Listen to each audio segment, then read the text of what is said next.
The views, information, or opinions expressed in this episode are solely those of the individuals involved and do not necessarily represent those of the University of Hawaii College of Tropical Agriculture and Human Resilience, our funders, or any of the organizations affiliated with this project.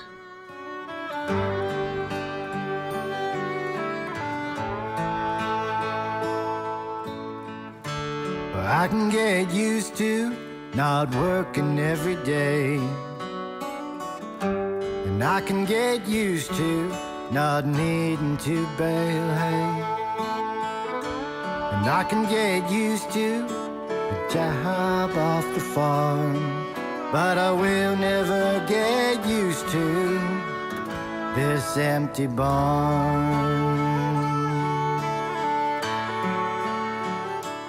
Welcome to a Seeds of Wellbeing Experts in the Field podcast, featuring Hawaii agriculture producers and affiliates working in their field of expertise to support agriculture in Hawaii, in the United States, and in some cases around the world.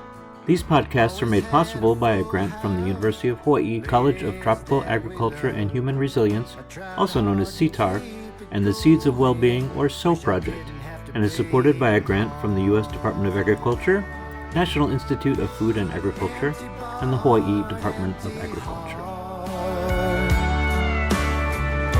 I should have known right from the start. Dreams will only take you so far, but letting go is so damn hard. Empty barn. If you are a regular listener to this podcast, you will probably notice two things about this episode. One, that we didn't use our usual ukulele theme song to start it, and two, that the agriculture producer we are featuring is not from Hawaii. You just heard some of Jeff Corle's song, Empty Barn, and we're speaking with Jeff about this song that he wrote and was surprised to see go somewhat viral. We're speaking with other ag producers too that heard Jeff's song, and they share what this song has meant to them. I can't believe it's over after all these years.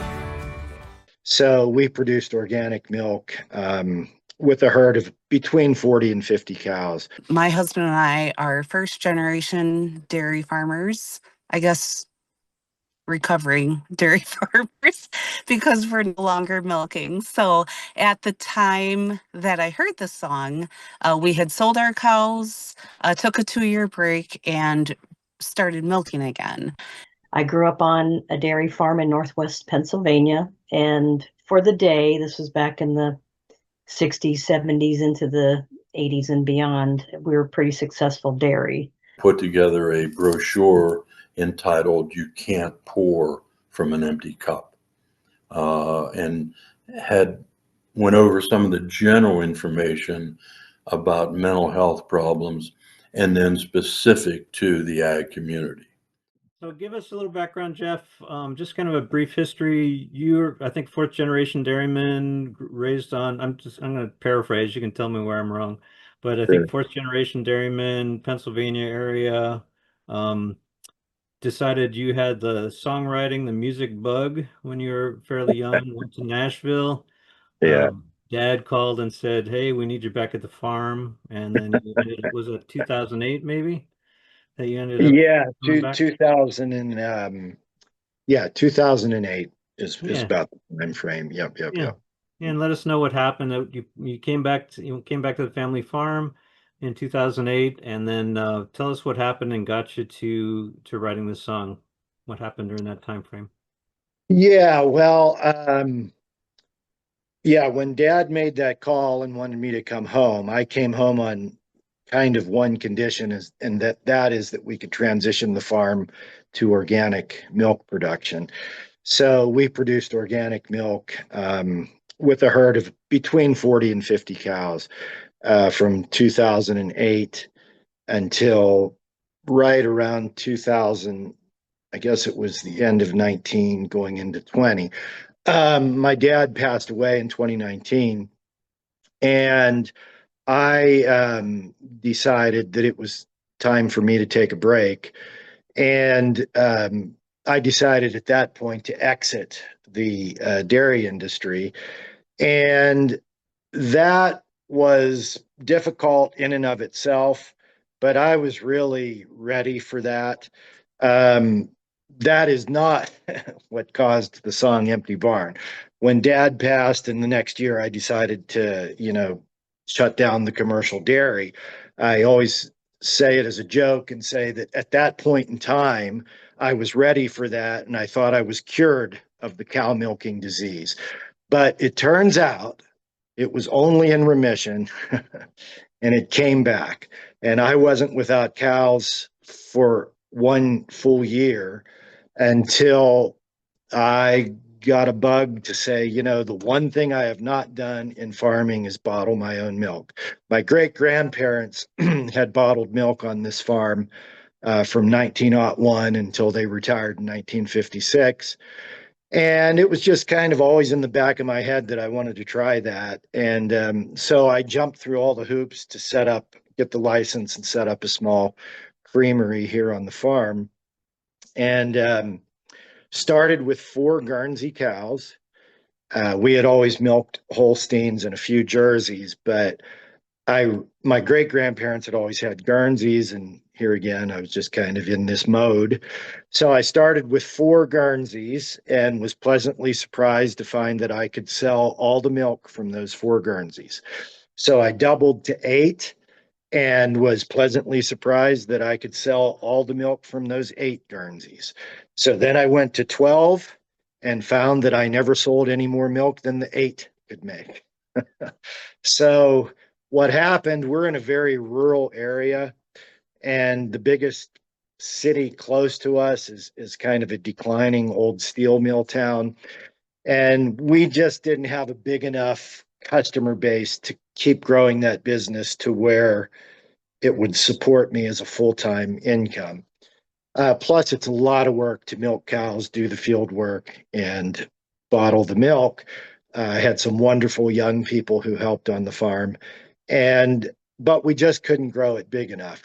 So after 2 years, I realized I was going to have to pull the plug on that business, which meant having to sell those Guernseys. And that is what absolutely broke my heart, because I think the first time that I went out, I kind of thought there was always going to be another act. But when that bottling operation came to an end and I had to sell those Guernseys, I knew that that was the end, of my dairy farming career for sure. Plus, I never loved animals as much as I loved those Guernsey cows. Something about that milk going straight from the cow down the pipeline into our creamery, bottling it the same day, and having it available for our customers, either that same day or the next day. Meeting those customers face to face, having them tell me how much they love the milk, having many, many of them wanting to come down and visit with the cows. It was a fantastic business, and I wish, we could have grown it big enough.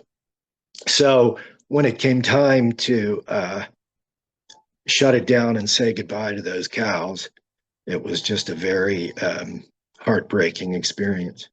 And that's where the song came from? Yes. So when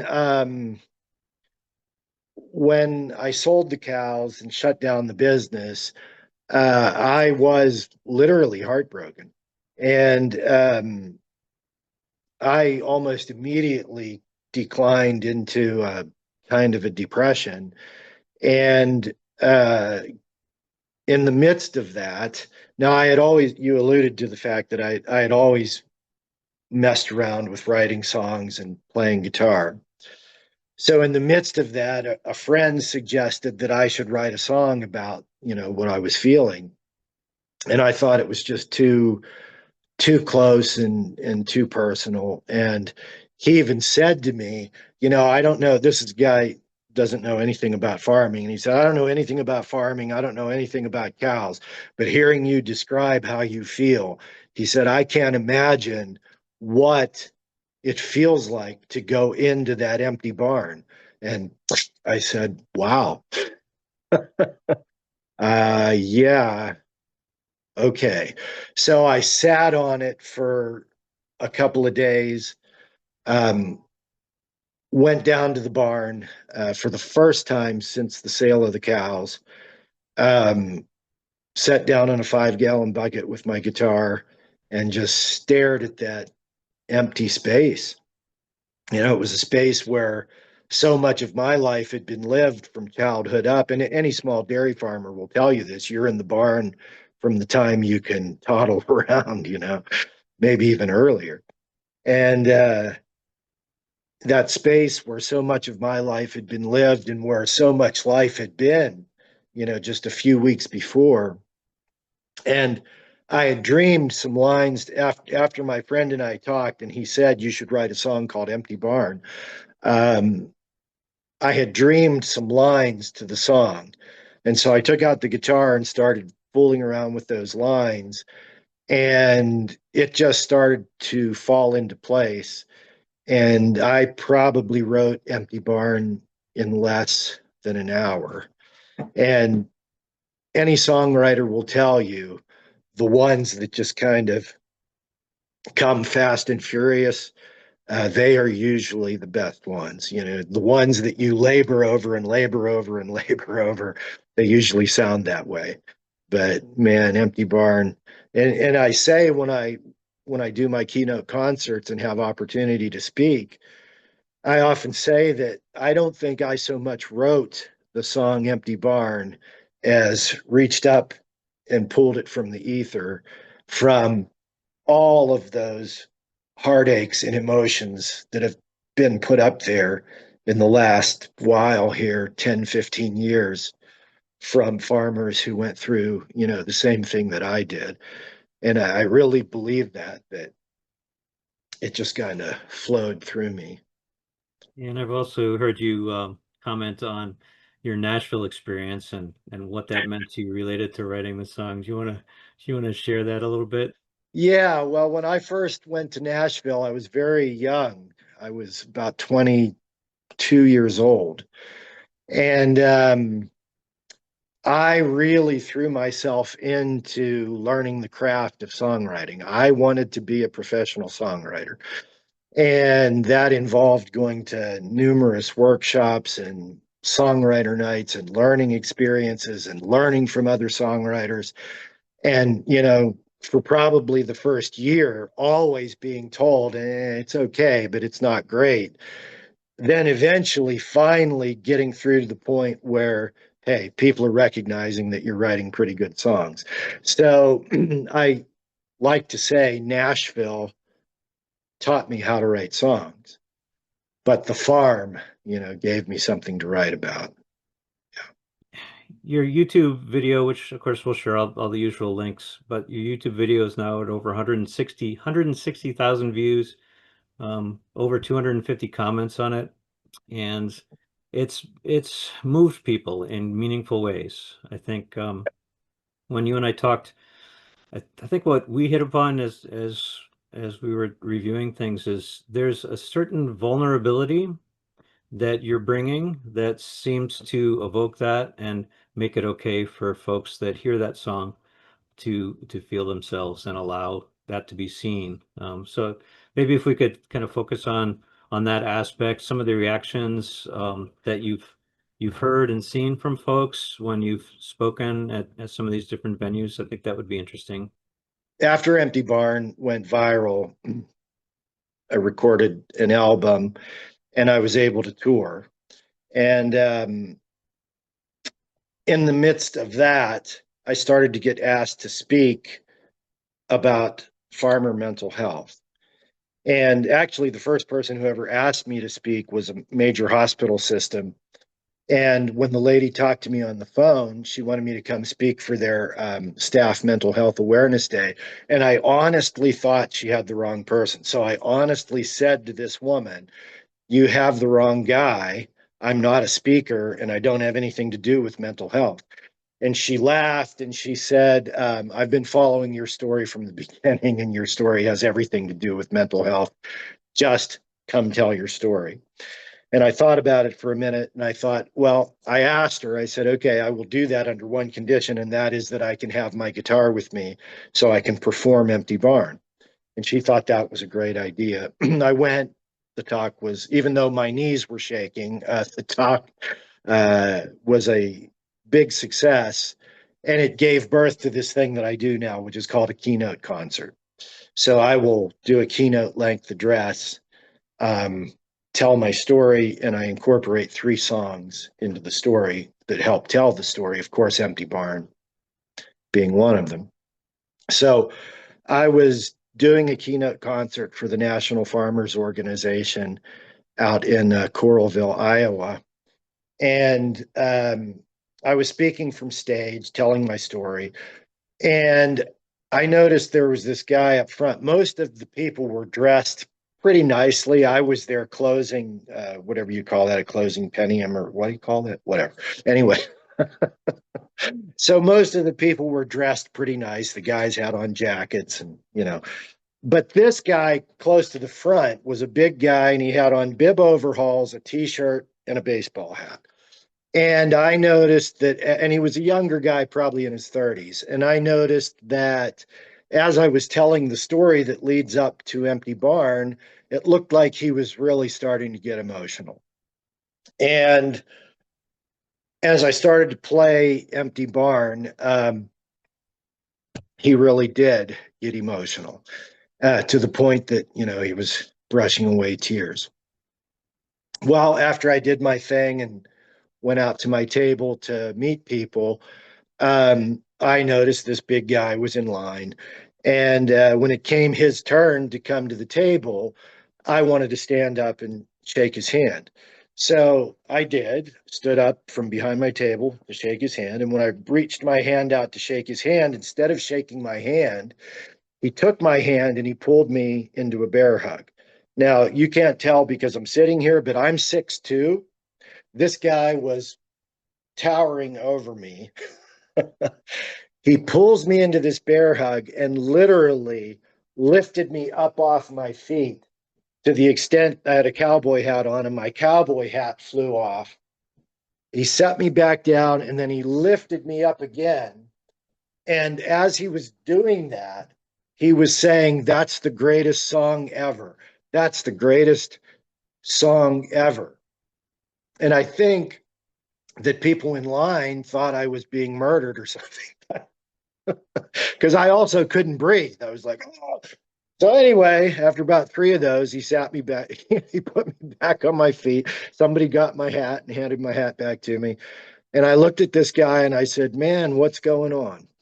And he didn't know me before this event. He had never heard the song Empty Barn. So it totally took him by surprise. And what he related to me was that when he was in high school, his parents decided to go, they were dairy farmers, and they decided to go out of business. And the whole dream of his life was that he was going to take over the farm after he graduated high school. The economics just weren't there, so they decided to go out. And in his case, his dad was really tore up about this, and he decided that he was going to be the strong one in the family. And he told me that it even fell on him to handle a lot of the details of the sale of the cattle, and he decided he would be strong for his dad and wouldn't let on how much it affected him. And if I'm not careful, I'll get emotional when I tell this story. So what he told me was that when he heard my story and heard the song and started to get emotional, that was the first time since that day when the cows were sold that he had allowed himself to grieve.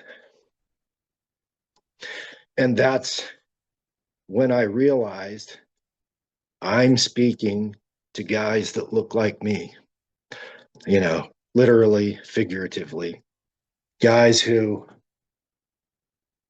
don't realize that it's okay to tell people when they're hurting. I always say, guys that look like me, we're never the ones to raise our hands and say, "Excuse me, I'd like to tell you how I'm feeling today." And that's the biggest part of my message, is to say, the worst thing in the world you can do is keep all that stuff inside. And just to finish that story, that guy told me that ever since high school, when his parents went out of business and sold the cows, he had walked around with a chip on his shoulder. And he said he was certain that it even created a barrier with his wife, because he had never even told his wife. He met her later. He had never even told her much about the farm or how much it meant to him.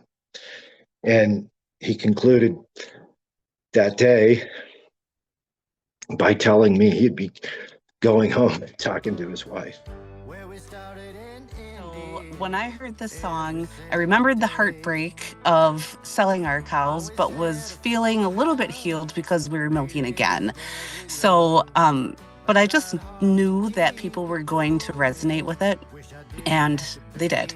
So the song, the lyrics are, like I said, accurate. And then the music with it is just kind of, it's a little bit haunting. I guess in a good way. I mean, you can't listen to it and not cry. If you've ever had cows, if you grew up on a farm, or if you were a farmer yourself, you just can't. There's lines in there about like, wish I didn't have to be the one. And I know that for a lot of generational farmers that had to sell their cows, that's, besides losing their cows and their lifestyle, and now their whole life is changing. They need to go get a job. Another line that resonates, I can get used to getting a job off the farm, and there's a lot of things we can get used to. With my brother's having a stroke, he did not have a family, had been single all his life, and so their 3 remaining siblings rallied around him. But the lesson of his life is the fact that he, was the strong man. He never would admit being weak, having any vulnerabilities, even when he was showing signs of a stroke, and the neighbors were kind of saying, "John, you need to do something." He denied it. He denied it to the point where he suffered a massive brainstem stroke. So, farm life is challenging, of course, in every way, shape, and form. At one point, it was a nearly 500-acre dairy farm. We did hay, corn for the cows. I remember doing oats. That was always a fun time as a family. But long story short, because of his stroke, because of the way that farmers, for better or worse, he had insurance, but insurance cut him off. So guess what we had to do? We had to sell land. We had to sell his equipment. I've never had anybody disagree, any farmer disagree when I say we're very stubborn. We don't trust anybody. We're not going to go to the doctor till the leg falls off. And this is something that, and it's not a right or a wrong, but it's a situation where I'm not sure the general public has a grasp on what that is. And one of the biggest things in agriculture is the legacy. I mean, in Somerset County, Sean Saylor, who's our vice president, is 5th generation dairy farmer. And he has said, if I'm the one that has to say, we can't make a living out of this anymore, and we have to sell everything, he said to his wife, we have to move out of the area. I can't be the one to drive by this land knowing that I was the one that sold it. I would say writing Empty Barn changed my life. But I realized, especially after I came upon the work of a lady named Brene Brown, who speaks eloquently and writes eloquently about vulnerability, I realized there was a step before the writing process, and that was allowing myself to be vulnerable enough to put what I was feeling into the words of a song. And that in and of itself was a very cathartic experience. I would encourage anybody who's going through something to write about it. You know, you don't have to write a song, but journaling is a, you know, similar thing. It's just something about that physical act of writing this stuff down. You know, it's coming out and you're getting it onto a page. So writing the song, being vulnerable, was a cathartic experience in and of itself. But then I made the mistake of playing the song for one person, which was a female friend, and she loved it and insisted that I put it up on my farm's Facebook page. I didn't even have a music page or anything, and make it available for download. And she showed me how to do it, and we put it up there. And I never gave it a second thought. And I came back to the computer about 4 hours later and was shocked to see that this song had been downloaded like 300 times. And I said to this friend of mine, well, great. Now 300 some people know what an emotional sap I really am. And it only went downhill from there, Jim, because in the coming days, it started to get shared in farm groups, and it started being downloaded thousands of times. That was the first little taste of virality. But I'm telling you that to tell you this.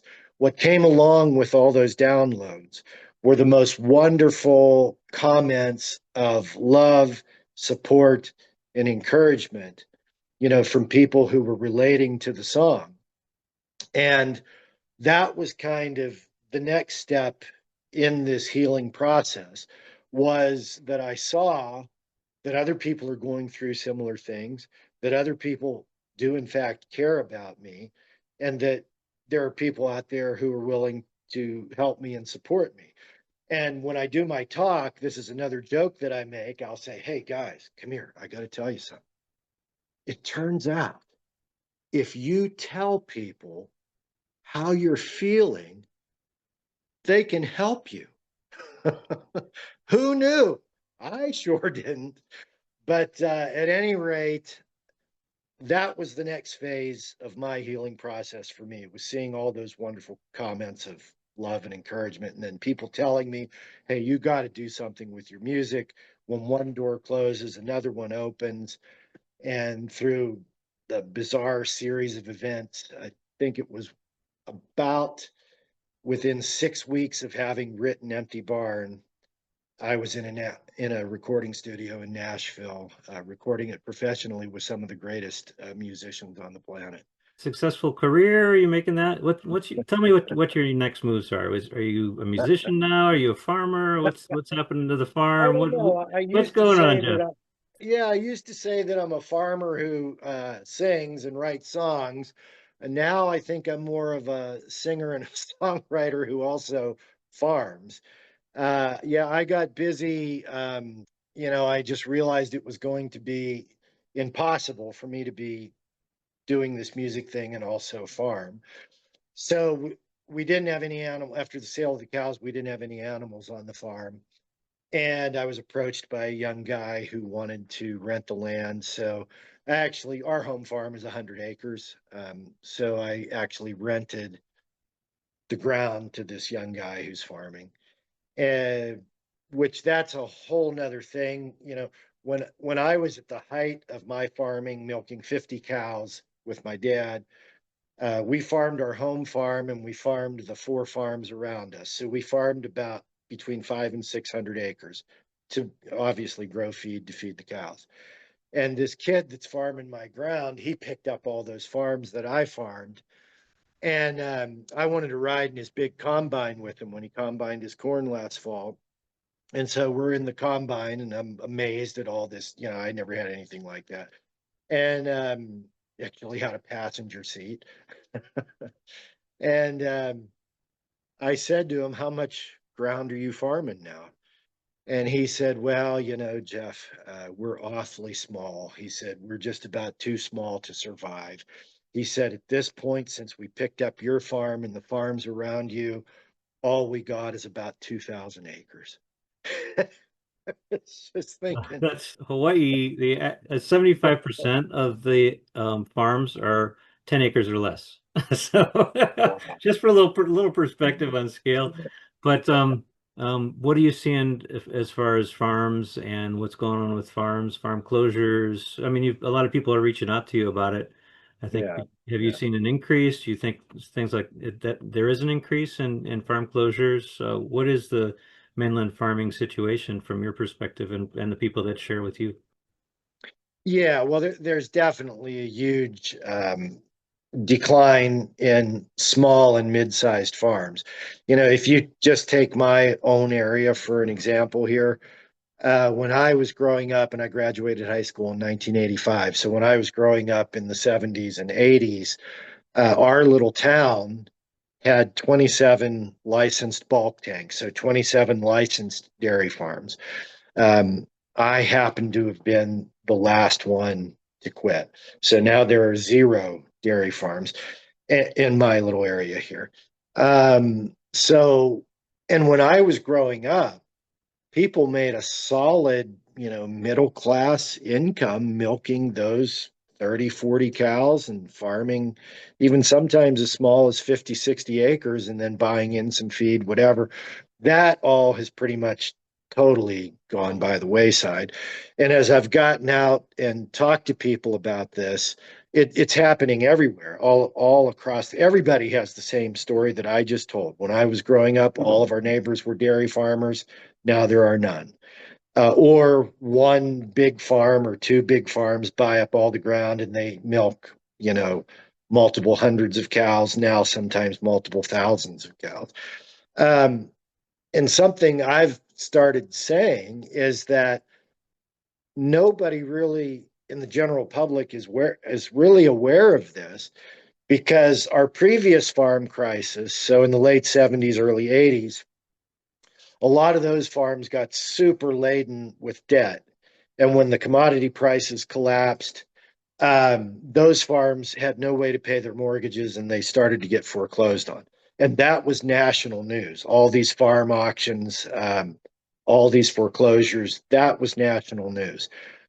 Now it's not so much farm foreclosures as it is just closures, the farms just going out of business. Like in my case, I kept my farm, but I had to shut down my enterprise because I just, couldn't even barely break even on it. So I don't think people are aware of this massive decline. And I think the average American, if they drive out in the country and they see a barn with those silos, they think that farm is still in operation and farming. But in reality, like in my area, all those, which this breaks my heart too. There are lots of nice facilities. I have a neighbor down the road that built a new facility in the mid 80s, about the time I was graduating high school. And it was designed for 80 cows. It was a tie stall barn with 80 cows. It had a big loafing shed, two huge, what we considered huge silos at the time. And, you know, whatever it is, 20, 30 years later, that sits empty. He went out of business about 10 years ago. And a facility like that, designed to milk 80 to 100 cows, is really pretty much obsolete now. So it just boggles my mind that we're not talking about little podunk operations that, okay, time moves on. And, we're talking about people who invested their lives and lots of money and capital into building facilities that are now completely obsolete. So that's, to me, it's just mind boggling and heartbreaking. And probably a little concerning as far as, food quality and ability to be locally sustainable.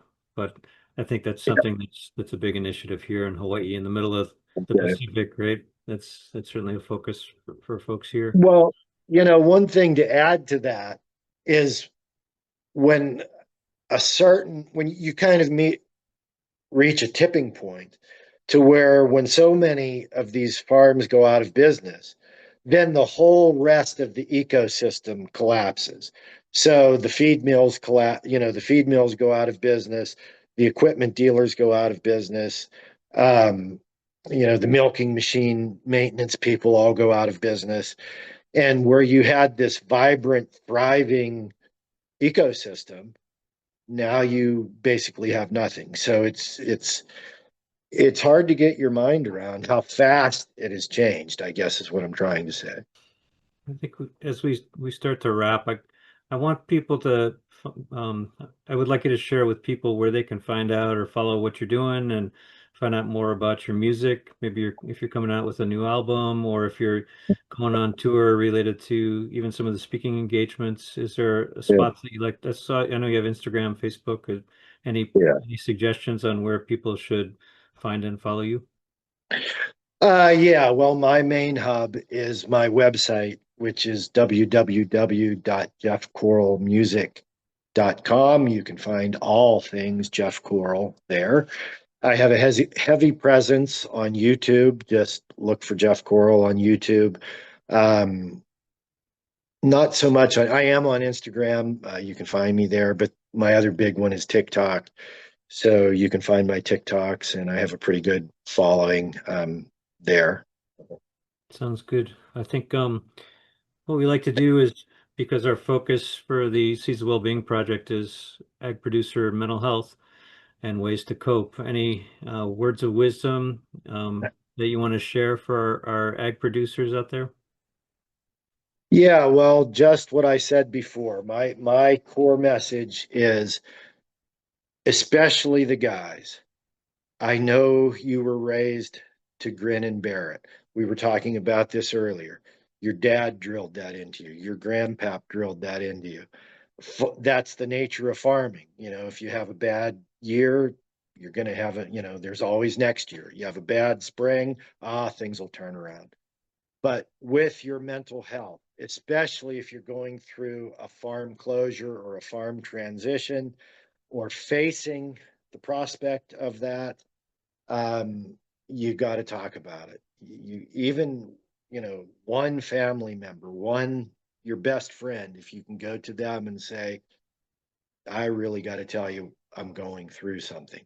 I know, guys, your instinct is to keep that inside, but I will guarantee you that's the absolute worst thing you can do. And just to add on to that, something we didn't mention earlier, there's a statistic out now that farmers are 3.5 times more likely to die by suicide than the general public. So why is that? I think it's two things: the financial stress that so many farmers are experiencing, coupled with this idea that I can get through this, I'm going to keep it inside. And worst thing you can do. We thank Jeff for sharing the song and his story with us. We're also grateful to Abby, Julie, and Denny for talking with us about their reaction to and connection with Empty Barn and Jeff. It is worth noting that Jeff wanted to have a few more people share their perspectives, especially guys that look like him, as he puts it. And although we reached out to a few of those guys, they declined to be on the podcast. Jeff imagines it's because of the stigma of showing vulnerability and asking for help as a male farmer in America, and it's such a strong force. Hopefully, to help address growing mental health issues among that population, that force can be overcome, especially when they need help, and perhaps we can see vulnerability go viral. Let's hear some final words from these folks, and if you listen to the end of the podcast, we will play the song Empty Barn in its entirety. Mahalo. I think probably a lot of farmers struggle with this and they don't even realize it. But a lot of times we equate our productivity to our value and our worthiness, and they're not the same thing. The more productive you are is not the more valuable that you are. That every human is valuable and worthy just because they exist, and just exactly as they exist. And even if you do nothing but sit on the couch for a whole day, you're still valuable and worth everything that you are if you work 100 hours a week. My plea to people is to recognize that there are people around you that are willing to listen. And I mean, it doesn't have to be pouring your heart out. It's just actually having a human connection, and just making the time to, and I realize farmers are remote, so it's difficult to say, hey, I'm just going to drop by.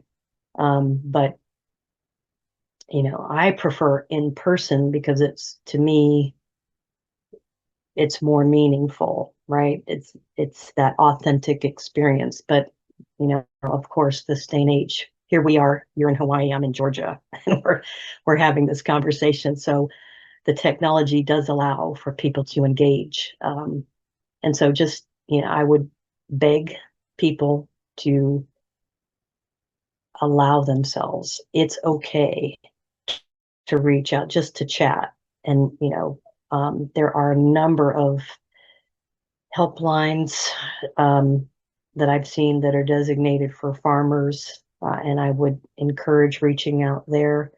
Yeah, I think that the biggest thing, and in my mind, it's simple and it's complicated and it's difficult. And that's to go to somebody and say, are you doing okay with your mental health? But to be able to ask that question, and the flip side of that is when somebody asks you that question, to be brutally honest and to say, if you're having problems, to be able to say, no, I'm not doing okay. I need some help somewhere. I'll actually use that as a way to put in a plug for some of the things that Seeds of Wellbeing is doing on the Hawaii Islands, which is formally setting up peer support options for ag producers. So there are people that get it and are there to help and are there to listen. So please check out our website and the links that you see there to try to get help and find folks that at least just have the sympathy and empathy, right? That is important when you're going through some tough times, which anyone in ag goes through regularly. Yeah, absolutely. Anyone goes And I through think regularly. it's really important what you're doing, because it's really important for farmers to talk to other farmers, because very few people in the general public understand this. If I tell you, like I told you and got emotional earlier, how much I loved those cows and how much it broke my heart to say goodbye to them, the average person on the street is going to look at you like, are you crazy? And they were just cows. uh, you know, or even, a multi-generation crop farm, whatever. That dad worked this ground, grandpap worked this ground, and here I am, the one who's going to bring it to an end. It's really important to talk to other farmers. Thank you, Jeff. I Thank really you. Thank appreciate your you. time, and I know I'll be listening to your music. I just some of them I just get such a kick out of. And what I suggest to folks is just, even if you just plug Jeff's song into your Spotify or your music player, and the AIs kind of come up and try to find songs that are similar. That's fun too. So Well, yeah, and if I can leave you on this note too, right? So, Empty Barn was the bottom of the story. That was the trough. After things started happening, and I was able to get out there and write some more music and record my album, then I was able to take a little bit of a lighter approach and write about some of the more fun aspects of farming. All my songs are farm related. But yeah, I'm not going to leave you down in that trough. You'll find some music that will put a smile on your face. absolutely. Thanks again, Jeff. Take care and keep writing those songs. Okay, thank you. The intention of these podcast series is to create a safe space for respectful and inclusive dialogue with people from across a broad and diverse spectrum involved in growing and making accessible the food we share together. A diversity of voices, perspectives, and experiences can serve to deepen mutual understanding, to spark creative problem solving, and provide insight into the complexities of our agricultural system.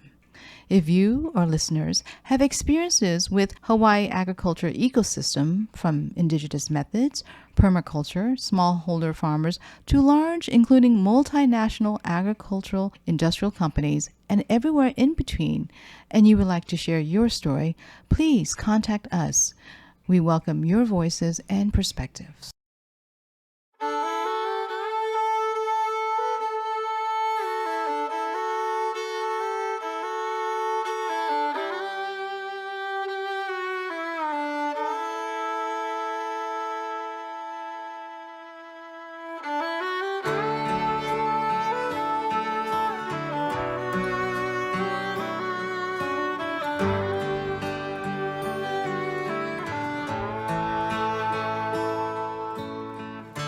I can get used to not working every day, and I can get used to not needing to bale hay, and I can get used to the job off the farm, but I will never get used to this empty barn.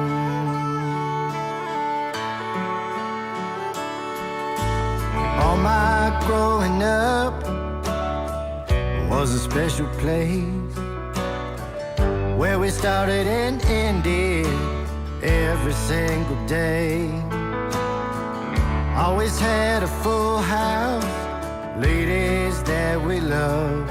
I tried hard to keep it going, wish I didn't have to be the one.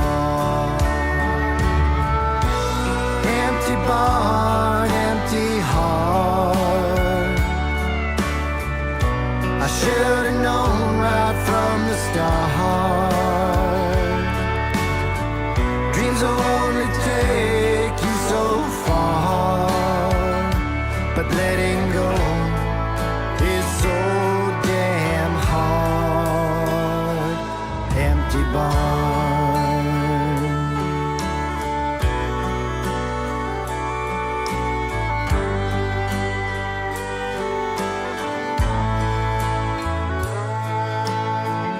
These stalls hold memories special to me. I remember faces and personalities. If I dwell for too long, it'll bring the tears. I can't believe it's over after all these years. It might be hard to understand if you ain't walked it yourself. You love those cows just like your friends, but when they're gone, it leaves a hole that's hard to mend. Empty barn, empty heart. I should have known right from the start. Dreams will only take you so far, but letting go is so damn hard. Empty barn.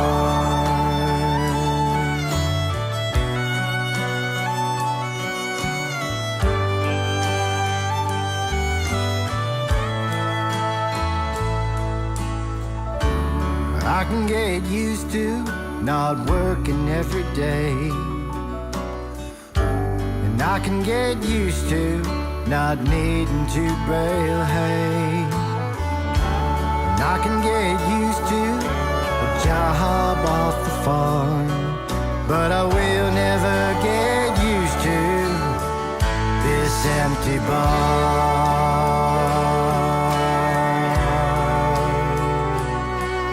No, I will never get used to this empty barn.